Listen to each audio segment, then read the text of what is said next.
are not in Wisconsin anymore, but these fans are excited for some Packers football. We are at the patio in Palo Alto here in Northern California, and these guys can't say it any better than this. The first time they're able to see a game in person since September 22nd, 2019. And not only is it a win, but it is a come-from-behind, extra innings, walk-off win. Packed house for DeForest in Oregon, and this would be a very physical basketball game. Off the miss, look at the effort by both teams, bodies everywhere. It's the postseason. Well, it's been a bracket already full of underdogs winning, and we just saw our first #1 seed go down in Illinois, and possibly a chance for that to happen again here in Indianapolis. If someone were to ask you what you know about Wisconsin, what would you say? Wisconsin, Green Bay Packers, Aaron Rodgers, cheese, and was that How to Make a Murder? Is that what it's called?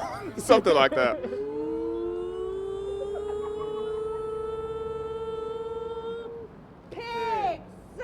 You guys like cheese.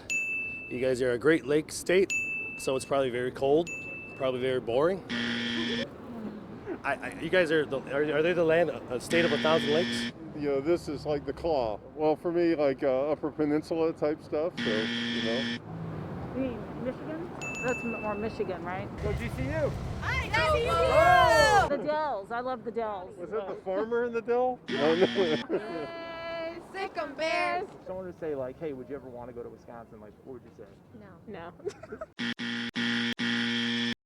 Well, when you think about Friday Night Lights, you're used to thinking about the changing seasons, but normally that is summer to fall, not winter to spring. And here at Middleton High School, they hope as this season starts, the biggest change is back to normal.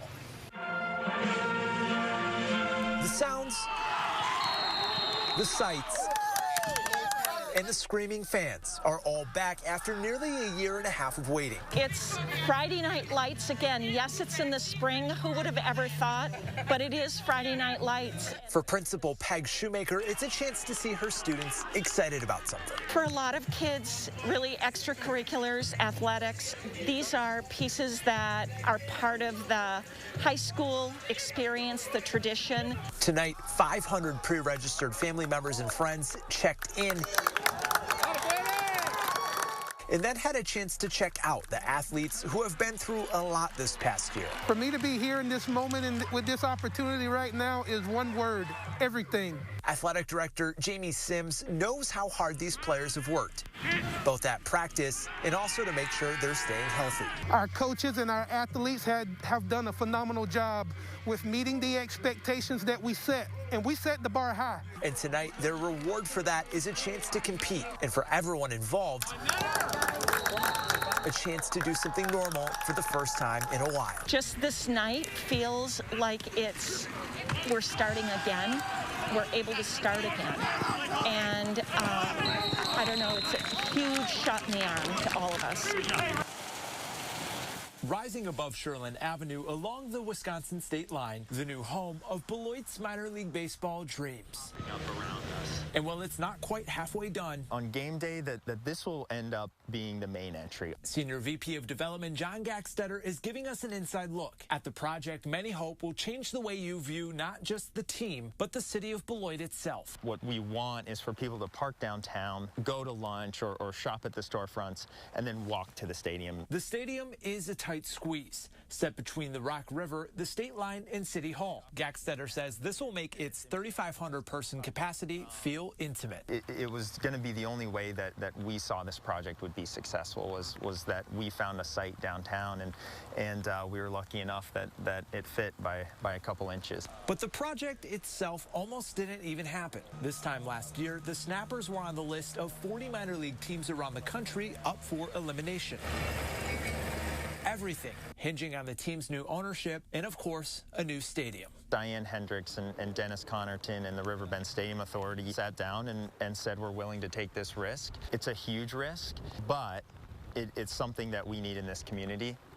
because if we don't, then we lose a team. Just days ago, that risk paid off, with the team set to join the Miami Marlins organization this next season. Duxter says what really excites him are the opportunities the stadium presents, not just for baseball, but for other sports and concerts too. After all, while the stadium itself is state-of-the-art, they're going to be coming into a major league facility. Its role in developing the local economy in downtown Beloit will go far beyond the field. Living and working and being a part of Beloit for so long and seeing this happen and being a part of that is really exciting. In the city of Beloit, Adam Duxter, News 3 Now. It's looking more and more likely that Brewers superstar Christian Yelich will be in Milwaukee for up to the next 9 years, as reports today say both sides have agreed to a contract.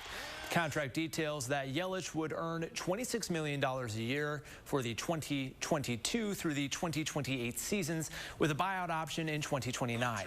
It's reported the deal is done, and the Brewers will hold a press conference tomorrow afternoon. It's regional basketball season, and we had a bevy of girls matchups in our viewing area, and there was not a bad game in the mix. The top team in Division I, Middleton, taking on Janesville Craig. We start this one off in the second half as Middleton's Satori Tannen with a nice drop step for two. Cardinals with the 4-point lead. Later on, Janesville Craig's Cassie Coswick with the 3-ball. That would put the Cougars up by 1. But Tannen just too good down the stretch. A nice move in the post and the basket here. Middleton wins this one 62-55. In Division II, a packed house for DeForest in Oregon, and this would be a very physical basketball game. Off the miss, look at the effort by both teams. Bodies everywhere. It's the postseason. But there would be plenty of points. DeForest Jalen D-line for 2. And then on the other end, it's Oregon with Liz Uhl for 3. And her classmates, well, they like that. Last play before the half, DeForest down 6, and they'd get a little help on a buzzer beater 3 by Maggie Troush, the senior. Got it with the bank, but Oregon would go on to win this one 57-46. In Division V, defending state champs Blackhawk taking on Fall River. In the first half, Blackhawks' Bailey Butler finds Natalie Litzinger with the basket, and she gets that to go. Lady Warriors with the early lead. Later on, Fall River pushing the pace. Lexi Rosinski with the basket and gets the foul. Lady Pirates down by just 1. Then Blackhawks' Bailey Butler pulls up for 3. Blackhawk stays undefeated on the season, winning 62-45. Wanakee versus Madison Memorial in Sun Prairie. This one close to start the second half. Wanakee's Elena Meyer gets a tough shot, good and 1. Free throw ties it at 38.